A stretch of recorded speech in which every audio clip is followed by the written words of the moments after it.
வரும் 30ஆம் தேதி PSLV C-60 ராக்கெட்டை விண்ணில் செலுத்த இருப்பதாக இஸ்ரோ அதிகாரப்பூர்வமாக அறிவித்திருக்கிறது.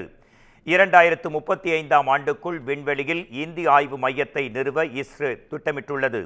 இந்நிலையில் முன் தயாரிப்பு ஸ்பேஸ் டாக்கிங் எனப்படும் விண்வெளியில் விண்கலன்களை ஒருங்கிணைக்கும் பணிகள் மேற்கொள்ளப்பட உள்ளன.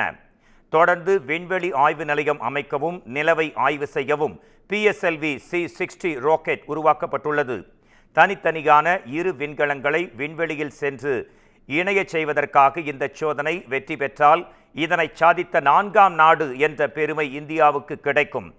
இந்நிலையில் ஆந்திராவின் ஸ்ரீஹரிகோட்டாவிலிருந்து டிசம்பர் 30ஆம் தேதி இரவு 9:58 மணிக்கு PSLV C-60 ராக்கெட் விண்ணில் பாய்வதாக அதிகாரப்பூர்வமாக அறிவிக்கப்பட்டிருக்கிறது. STX-1, STX-2 ஆகிய 220 கிலோ எடை கொண்ட 2 சிறிய செயற்கைக்கோள்களுடன் விண்ணில் ஏவப்படுவதாகவும் கூறப்பட்டிருக்கிறது. பூமியிலிருந்து 470 கிலோமீட்டர் உயரத்தில் வெவ்வேறு சுற்றுவட்ட பாதைகளில் செயற்கைக்கோள் நிலைநிறுத்தப்படும் என்றும் தெரிவிக்கப்பட்டுள்ளது.